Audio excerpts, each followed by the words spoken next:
Okay, magandang umaga po sa inyong lahat, mga minamahal kong mga kababayan. Lalong-lalo na po yung mga kababayan po natin sa abroad. Maging yung mga kababayan po natin, Luzon, Visayas, Mindanao, na lagi po natin nakakasama sa bawat araw po na tayo po mayroong mahalaga pinag-uusapan dito po sa ating programa, ang Reaction Mo, Birato ko.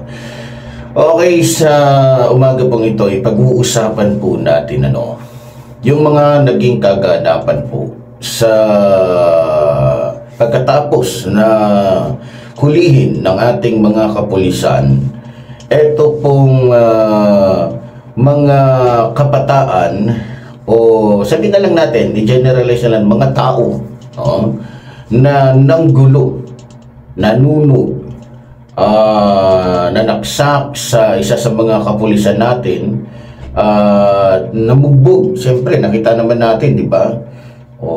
So, hindi naman po mapagsisinungalingan yan, sapagkat kitang-kita naman po na may mga pulis po tayong nakita na kinuyog, no? Lalong-lalo na nung nakita nilang bit-bit ng ating mga kapulisan yung mga kasamahan nila, no? So, kung hindi po ako nagkakamali, mga kababayan, sa nangyari pong kaguluhan diyan po sa naganap na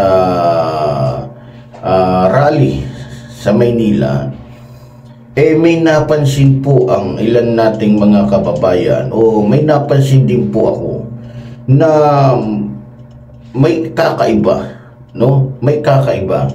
So, para po sa akin, mga minamahal ko mga kababayan, hindi po tayo nagkamali doon po sa ating pong naging o pag-aanalisa na sa gagawing rallying yan ay pabababain, pakikilusin, pasasalihin, pahahaluin nitong mga Duterte yung kanilang mga nasasakupan, lalong-lalo na yung mga NPA, no? Ngayon, ang nangyari, mga kababayan ko, sa totoo lang, ako'y natatawa na lamang po kasi sa excuse me po, sa nangyari pong kaguluhan dyan, naghugas kamay po agad ito pong mga sakop ni Sara Duterte, lalong-lalo na po yung isang Muslim, no? Isang tukmol na kung magsalita ay akala mo ay totoo yung kanyang sinasabi, akala mo naman ay tama ang kanyang sinasabi. Nung nangyari po yung kaguluhan na yun, no? Nangyari po yung kaguluhan na yun, sinaktan ng mga ito, ang mga kapulisan, naghugas kamay po agad eto pong mga rallyista ni Sara Duterte, at kunyari pa nga ay nag-aaway-away sila, kunyari pa nga ay nagkakagulo-gulo sila. So kung titignan po natin ito sa video pong ito, mga minamahal ko mga kababayan, panoorin po natin. Ayan ayan pulis po yan, binubugbog ng nila yung mga pulis. Yung nasa likod po na yan, ayan ulitin lang, ayan yan po ay simbolo po ng bilang isang membro. Ayan po ay simbolo ng New People's Army, no? So sa madaling salita, talagang pinababa ni Sara Duterte o pinakilos ng mga Duterte yung kanila pong mga tauhan. Ngayon, ang ginagawa po nila, mga minamahal ko mga kababayan, para po hindi sa kanila masisi yung pagpapadala o pagpapakilos sa mga NPA na ito, ang kanila pong pinagbintangan, ang kanilang tinutulak na may gawa nito ay yung Gabriela. No, Gabriela. Alam niyo mga minamahal ko mga kababayan, hindi pa man ako pinapanganak sa mundo ito, may Gabriela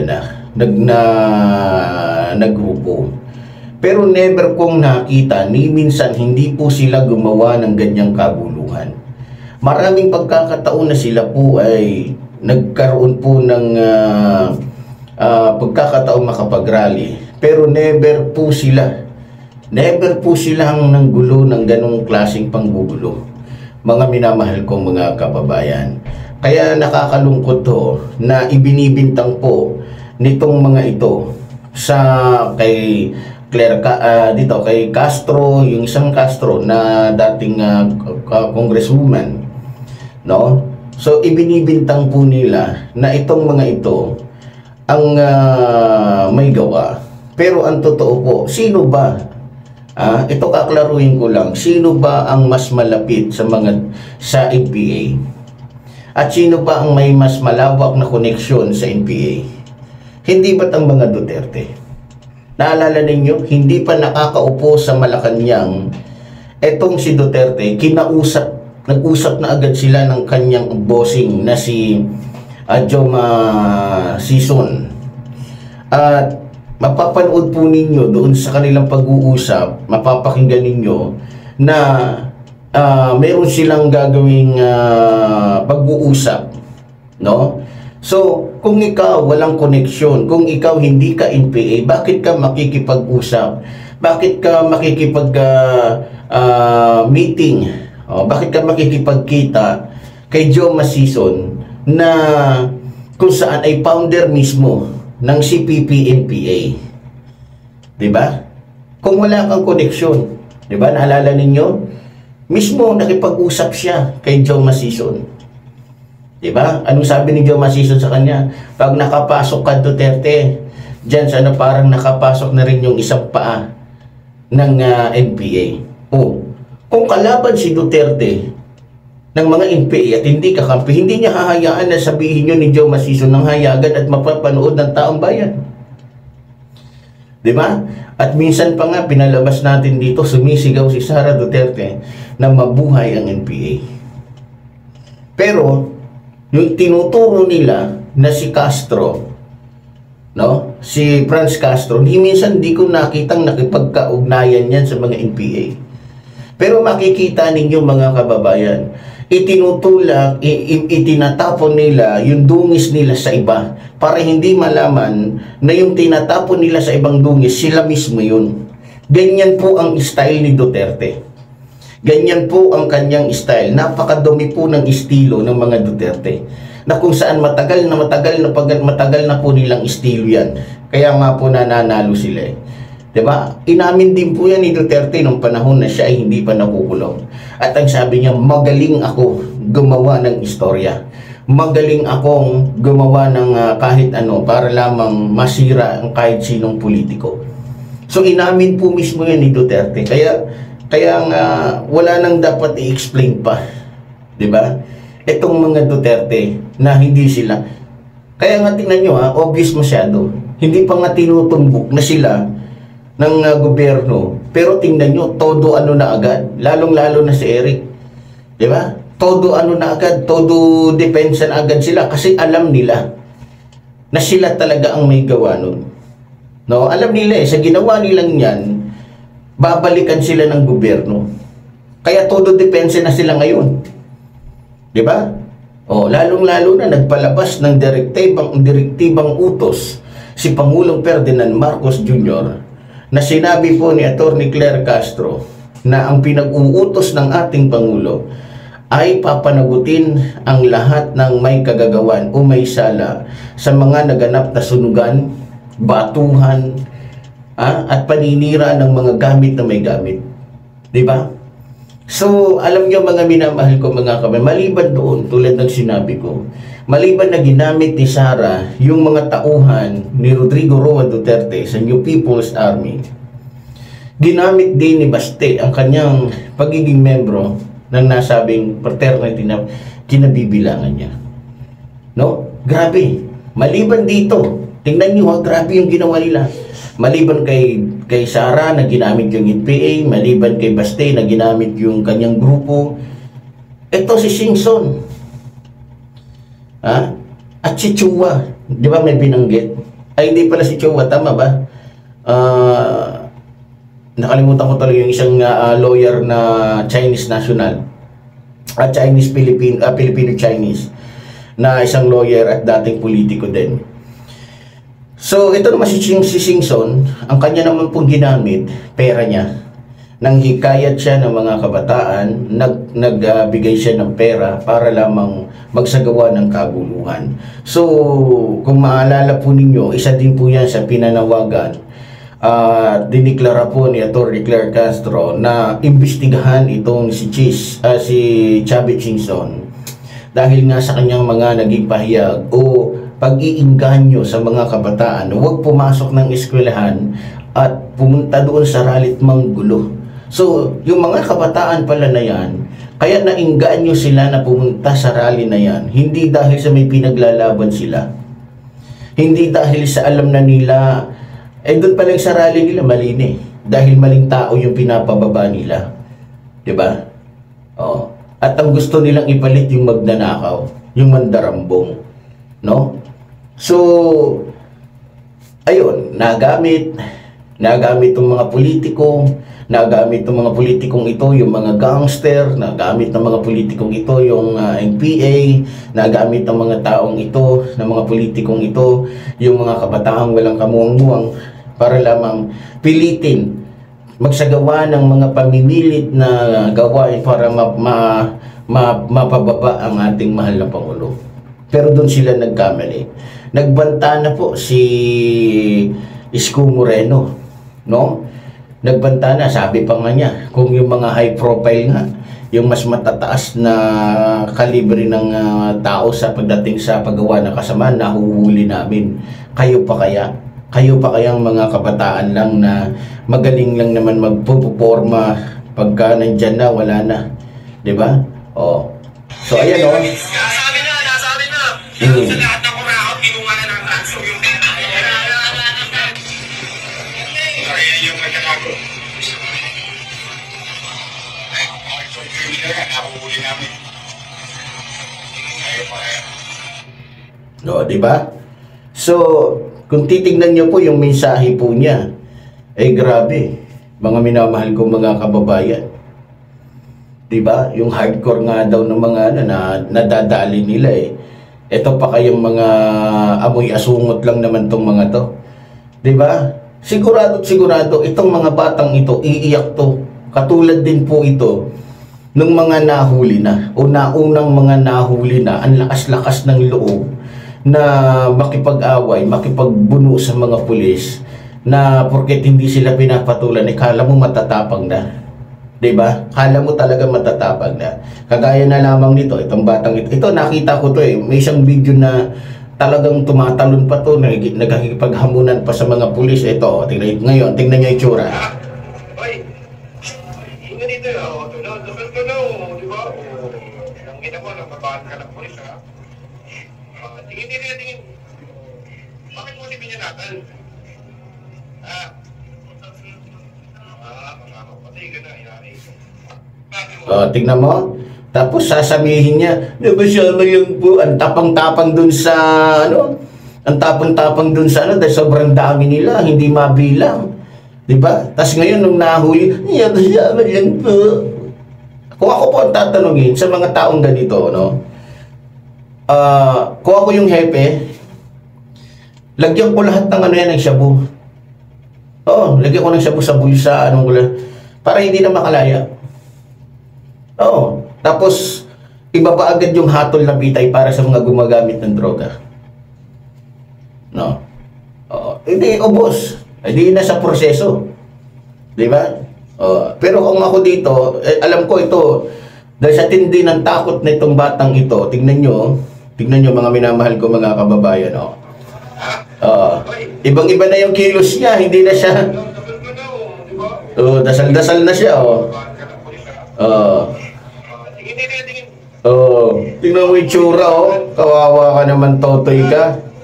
Nagpagamit ka kasi kay Baste, kay Sara, kay Simpson. Di ba? Oh. Yan ang sinasabi natin. Pag kayong mga kabataan ay sumunod sa mga hayop, mga demonyong uri ng tao na yan, kapahamakan lang ang ibibigay nila sa inyo. Ang ating Pangulo, sa kabila ng lahat ng ginawa nila, nagutos ba ang ating Pangulo sa mga kabataan? Manggulo kayo. Rayutin nyo yung mga nagrarayot. Di ba? Rayutin nyo yung mga nangrarayot sa mga pulis. Pero hindi. Nanindigan ng ating Pangulo sa kanyang sinabi na hahayaan ko silang manira sa akin.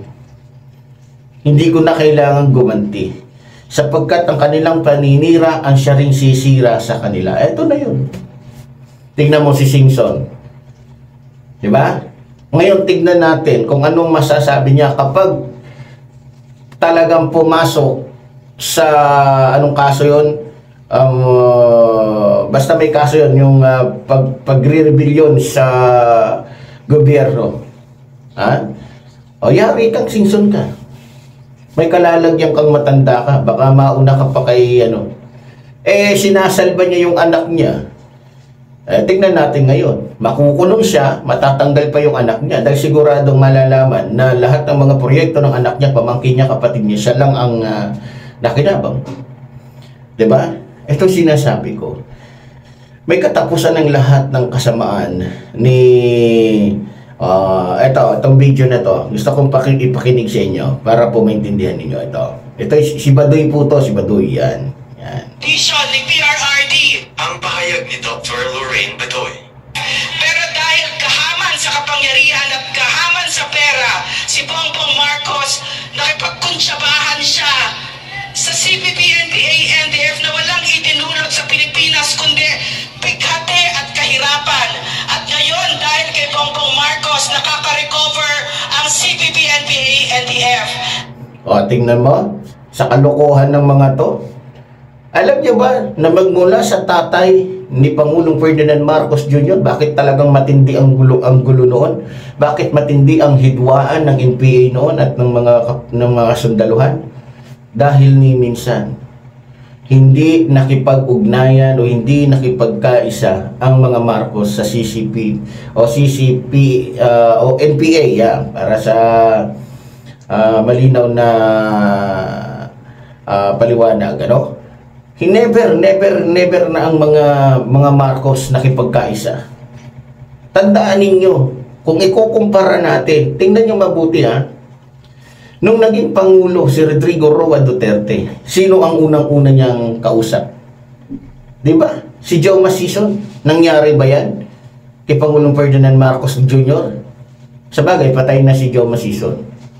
No? Pero, kahit noon pa man, never na lumapit, nakipagkaisa ang mga Marcos sa NPA. Kahit nung buhay pa si Joe Masison. Diba? Lalo na nung si Duterte na ang pumalit. Diba? Siya yung iniwan Siya yung iniwanan ng kapangyarihan. Sinalin sa kanya dahil wala na si Joe Masison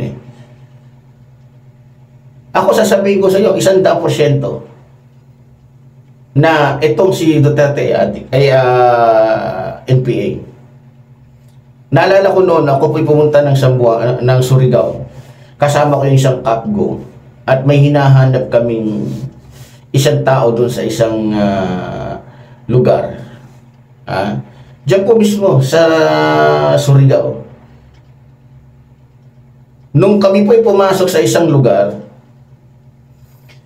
may nakita po ko doon na isang konsihal na guardians. So nagpakilala ko, guardians din ako. Na-timing po noon, piyesta.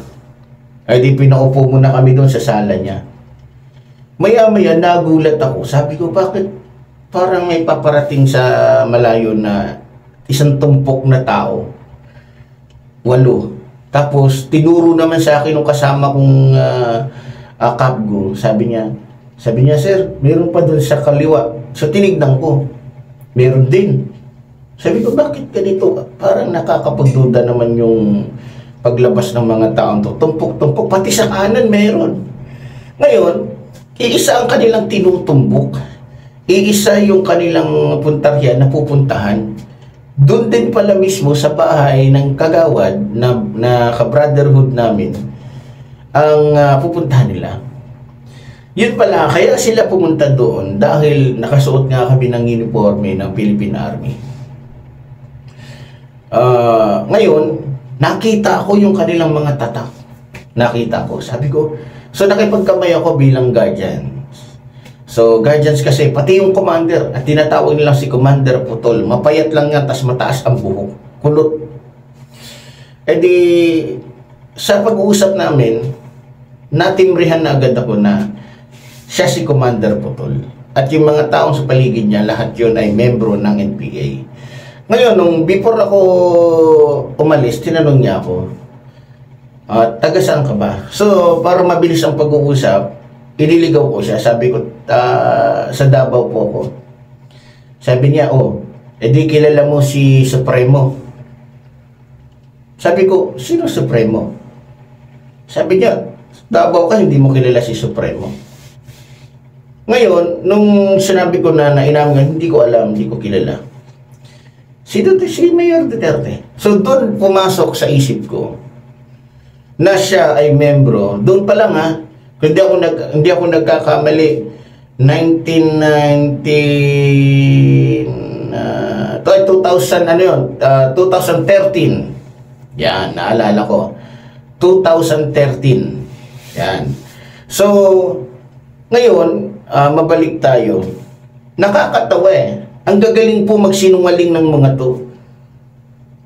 Wala po yung iniwan sa estilo ng mga Duterte na galit daw sila sa droga, pero mga kasama nila puro drug lords. Galit daw sila sa corruption, pero bakit nung panahon na mismong inamin na ni Duterte na talamak ang katiwalian sa DPWH, hindi siya kumilos. Sabi niya kalaban siya ng katiwalian. Bakit hindi siya kumilos? At nung nagkaroon ng katiwalian sa custom, hindi rin siya kumilos. Nagkaroon ng katiwalian sa PhilHealth, sa Parmeli, hindi siya kumilos. Hanggang sa bumaba na lamang siya, hindi niya pinanagot yung mga dapat papanagutin.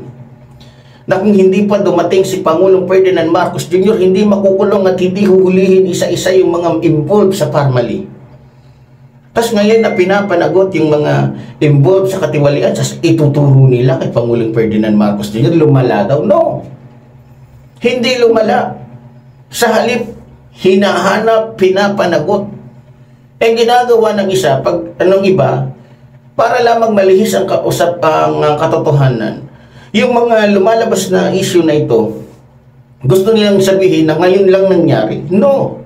Matagal nang nangyayari yan. At ngayon sa administrasyon ni Pangulong Ferdinand Marcos Jr., binibigyan niya ng katugunan yung matagal nang hinaing ng taong bayan na pigilan, wasakin yung katiwalian na matagal nang nangyayari sa bansang ito. Ang problema lang sa mga kalaban natin, ina-address nila. Diba? Ina-address nila na tanging dito lang. Parang gusto nilang sabihin na ngayon lang nangyari yung katiwalian sa bansang ito. Baka nakalimutan nila. Tanungin nyo yung Gabriela. Tanungin nyo yung ibang mga grupo. Kahit ng mga panahon ni Noynoy, ni Cory, maraming nagwiwelga. Bakit? Anong dahilan? Dahil may korupsyon. Dahil may katiwalian. Paano nila masasabi ngayon lang nangyari yung grabing katiwalian? No. Sabihin nyo kamo, ngayon lang nangyari yung totoong pagwasak o pagpapanagot sa katiwalian ng mga politikong sakim sa pera at kapangyarihan. Ang totoo, alam niyo ba kung sino yung gusto magpababa sa ating Pangulo? Yung tatamaan sa pag-iimbestiga ng ating Pangulo. Kaya ina-address nila sa ating Pangulo. Kaya itong mga politikong ito na sinabotahe kaya gumawa ng paraan para mapatalsik ang ating Pangulo, mananagot kayo. Mananagot kayo. Dahil alam nyo na kayo, kagaya ni Simpson. Tingnan nyo. Diba? Ginawa niya lahat ng paraan para pababain si PBBM. Bakit? Dahil ayaw niyang maimbestigahan yung anak niya, yung kapatid niya, yung pamangkin niya, na kung saan siya lang ang nagpakasasa sa mga proyekto ng mga nabanggit kong kamag-anak niya. Tingnan niya estilo ha, sobrang dumi. Mga minamahal ko mga kababayan. So mabalik tayo doon sa paggamit ng NPA. Alam niyo mga minamahal ko mga kababayan, hindi po mapapasinungalingan. No? At kung sasabihin na ginamit ni Franz Castro yung NPA, labo po yan. Malabo po yan. Mas malapit po sa puso, si Robin Padilla, NPA. Inamin ni Robin Padilla yun. Dahil NPA siya. Sinasabi lang niyang noon. Pero huwag kayo maniwala. Paano sinasabing NPA siya noon samantalang ang pumalit na sa pwesto ni Joe Maciso ni si Duterte na? Diba? Madali lang sabihin ni Robin yun. Itatanggi niya yun. Diba? So, ganun pa man mga minamahal ko mga kababayan, sa totoo lang, maliban sa mga NPA na yan, may binanggit din po na mga posibleng mga personalidad na may kagagawan yan. No? Ayon po kasi dito kay Secretary Vic Remulla ito. Tama. John Vic Remulla. So sabi niya po dito, ito panoorin po natin. Rally doon sa Bonifacio Monument, sa Liwasa Bonifacio, na sinabi nung na may hawak na may sandali na lang, pupunta na tayo ng Mendiola, dalahin nyo na ng mga lighter nyo. So, that was a confirmation na they had intent to burn the palace. Meron kaming isang narinig na rally doon sa Bonifacio Monument, sa Liwasa Bonifacio, na sinabi nung na may hawak na may sandali na lang, pupunta na tayo ng Mendiola, dalahin nyo na ng mga lighter nyo. So, that was a confirmation na they had intent to burn the palace. Meron kaming isang narinig na... Yan inulit-ulit ko lang po yun. Pero tignan nyo naman So, may mapapanagot po pala talaga. Eto pa, yung sinabi po ni... tawag nito. Ito pa yung sinabi po ng isa po sa mga... kasama po ni Secretary John Vic Remulla. Online, yung mga nag-organisa po sa online, umabit ng digital platform to result into violence. Kasama po sila, hindi ko mawala sila physically doon, hindi sila damay. So damay sila kasi nagsimula po yan, nag-organisa sila online. Yung pong nasa mga online, yung mga nag-organisa. Yon. So, pati yung mga nasa online, ito pa, paulubos-lubosin na natin. Kahapon, doon sa site mismo at during the altercation, there was no, wala kaming nakitang ganun. Kung may nasaksak man yan, hindi na galing sa PNP yan kasi wala palang kutsilyo ang PNP. So, I would suppose it was one of the anarchists who stabbed him. If it were the result of the rally. But during the rally itself, all the ambulances were there. We monitored where they went. At wala kaming nakita na nasaksak. Diyan namin kahapon. Doon sa site mismo. So, tama po. So, yung nangyari pong saksakan, kasi may nasaksak daw na isang kabataan doon. Paano magkakaroon ng panaksak? Ipamalo nga lang. Sa totoo lang, kung may panaksak yung mga pulis na sa tingin ninyo, walang bubulag tadyang na marami. Kung lahat yan ay binigyan ng kutsilyo. Diba? Tiniis nila yung dala-dala nilang batuta. Kahit nakitang-kita nyo, yung ibang pulis binabato. Kung ano-anong binabato sa kanila, wala silang kalaban, binubugbog na nga lang. Diba? Wala silang proteksyon sa kanilang sarili, kundi yung pamalo lang. Pati yung shield nila na dala-dala. Diba? Tapos ngayon, mga minamahal ko mga kababayan, ayun na nga, sinasabi natin sa inyo, no? So, yung mga tokmol, nung nahuli na, ayun na, ang babait na, mga minamahal ko mga kababayan. So, dito sa pangyayaring ito, mismong sinabi na po ng DILG, no, na talagang bubusisiin, alamin nila yung mga kasabwat sa mga pangyayari ito, naku yari, sumobra sila eh. Akala nila hindi sila hahabulin. Kasi ang akala nila, kaya sinobra-sobra nila yung ganong mga gawain nila. Akala nila talagang positibong mapapatalsik nila si Pangulong Ferdinand Marcos Jr. Tiwalang-tiwala sila kay Eric. Tiwalang-tiwala sila kay Eric, nasasama yung mga kapulisan, mga kasundaluhan sa kanila. Baka nakalimutan ni Eric na galit ang pamunuan ng Armed Forces of the Philippines kay Sara dahil ginamit niya yung kanilang pangalan na kuno'y binigyan ng 15 million kahit hindi naman. Siyempre, ayaw ng Armed Forces of the Philippines na magkaroon ng isang leader na sinungaling, manggagamit o magnanakaw na manggagamit. Pero mo siya lang ang nagnakaw, gagamitin yung Armed Forces of the Philippines. Kahit sinong Armed Forces of the Philippines, walang kakampi sa'yo. Alam nila papaalisin nila si Pangulong Ferdinand Marcos Jr. na matino, na hindi nang gagamit sa pangalan ng Armed Forces of the Philippines. Tapos ipapalit nila yung isang babaeng tokmol, isang babae na kung saan lahat ng kalandian nandyan na, lahat ng kakatihan sa katawan nandyan na, lahat ng katarantaduhan, kagaguhan na sa kanya na.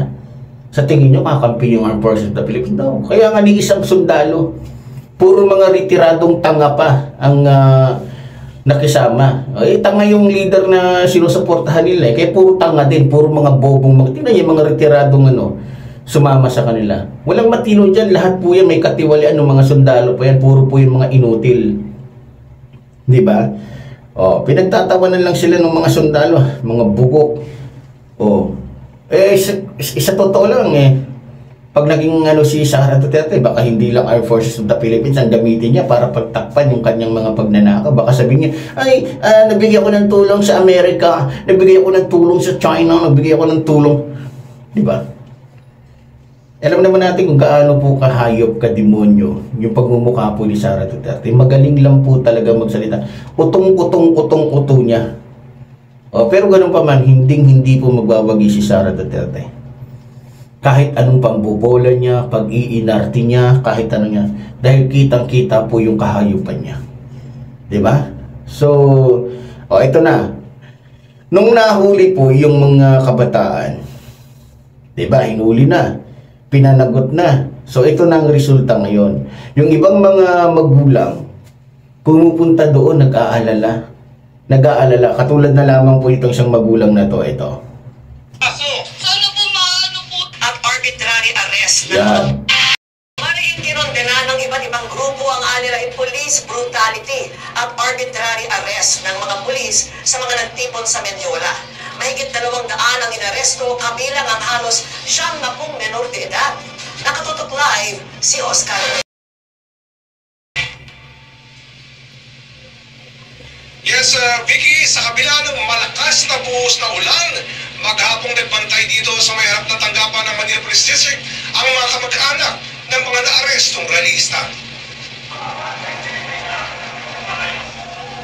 Kahit malakas ang ulan, hindi nagpatinag ang kaanak ng mga naaresto kahapon matapos ang nangyaring gulo sa Rector Avenue sa Maynila. Anila, wala rin silang kaalam-alam sa kasalukuyang kondisyon ng kanilang mamahal sa buhay sa unang istasyon. Ano na niya, magulang ako, nag-aalala ako. Hindi ko alam kung ano na nangyari sa anak ko. Saktan ba o ano? Kumakain pa o. Pauwi na lang kung walang kaso. Sana po? Yun ang alam mo, Tokbol. Ama ka, nanay ka, hinayaan mo yung anak mo na gumawa ng ganong karumal-dumal na krimen. Pag sinabing rally, magpalabas ng kanilang hinaing, hindi makipag-wrestling, makipagpaluan, makipagbatuhan sa mga kapulisan na nananahimik lang, nakatayo lang naman yung mga pulis na yan. Diba? Nakita naman ninyo. Nakatayo lang yung mga pulis, hindi sila dinadampot. Dahil meron silang permit. Pero anong ginawa nila? Sino ba ang nanggulo? Sino bang gumawa ng kalokohan? Tapos ngayon mag-iinarte yung ibang mga... hindi ako maniniwala hindi alam ng mga magulang yan. Huwag nilang ipasok, lalo na ako, huwag nilang ako ipasok sa bulsa nila. Alam nila yan, nag-aalala pala sila. Baka walang makain, baka kung na ano na. Tapos sasabihin nila, police brutality. Putang ina ninyo. Sobra-sobra na yung ginawa ng mga anak ninyo. Nanunog, namato, nanira ng establishmento. Kaya mga kababayan, kung ako pong tatanungin, dapat yung lahat ng magulang kamag-anak ng mga batang ito, isama. Sunugin din, walang itira. Patayin, pugutan ng ulo lahat. Yan ang gusto ko, kung akong tatanungin. Para hindi na sila mamblema, samahan niya yung anak niya. O kung gusto niya, para nag-alala siya, ikulong din pati. Lalong-lalo na yung mga minor de edad. Kilalabas, ano kayo, hilo? Hindi pwede. May kasong harson yan. Kailangan panagutan nila yung kaso nila. Di ba, nagsabi na si, sasabihin nyo, underage yan, walang underage. O, di ba?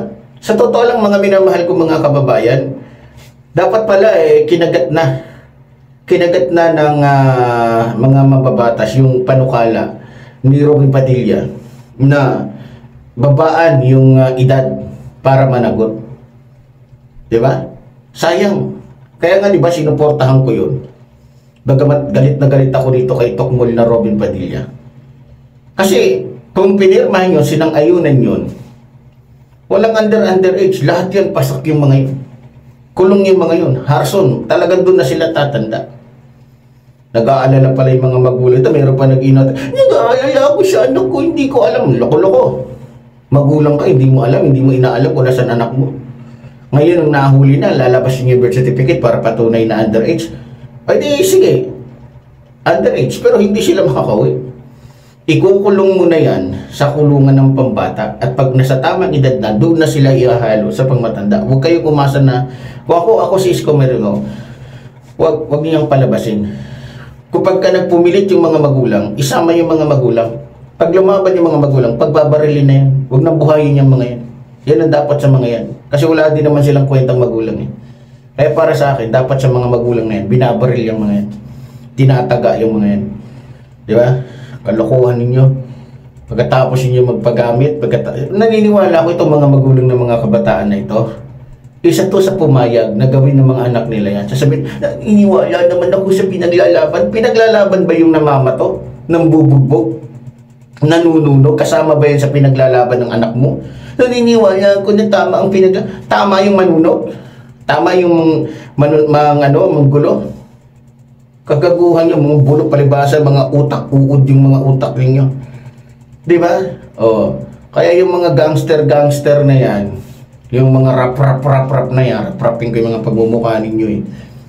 Di ba? Oh, magtago na kayo.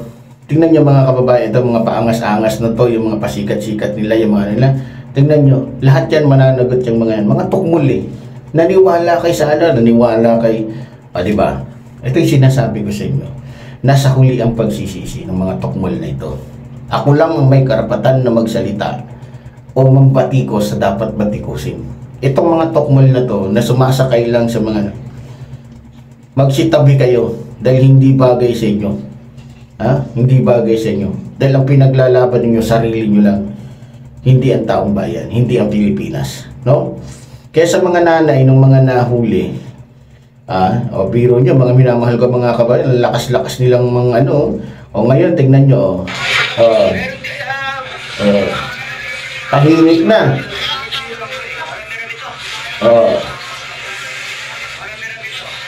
Di ba?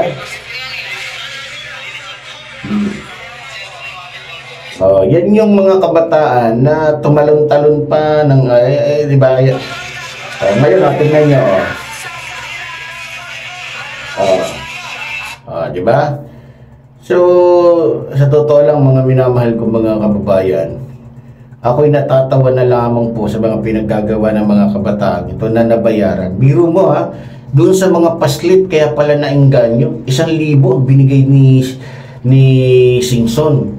Yung kay Sara naman, binigay sa mga kabataan iba, tag 3,000.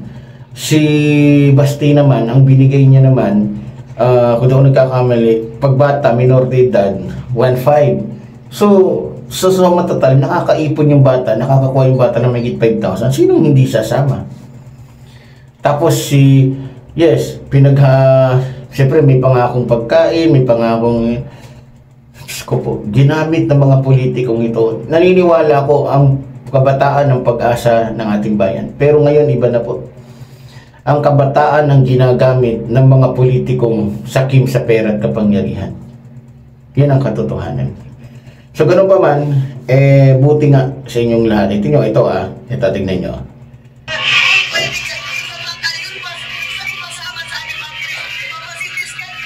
So,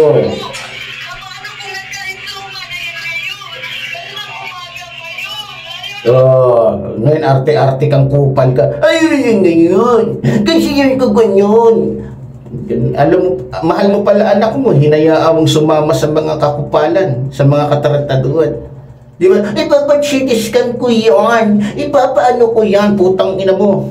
Ang ipa-CT-scan mo yung inargabyado ng anak mo para malaman mo kung gaano kahayop kasi raulo yung anak mo. Kung ako lang nandiyan dyan, patayin ko sa harapan nito yung anak nito.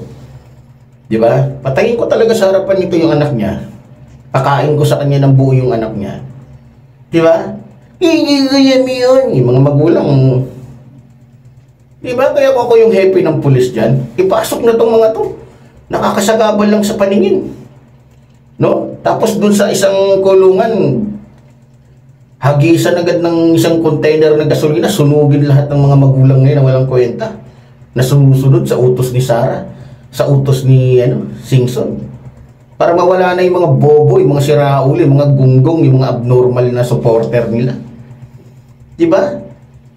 Dagdag pahirap lang niya sa bansa natin, yung mga bobo. Yung mga gunggong. Ay, nako. So, ganun pa man, mga minamahal ko mga kababayan. So, dahil hindi naman po sila nagwagi at kailanman hindi sila magwawagi dahil mga demonyo sila. So, salamat sa Diyos, So muli po, tulad po ng sinasabi ng lingkod, mabuhay po ang ating inang bayan, mabuhay po ng mamahal sa ating inang bayan. Maraming salamat po.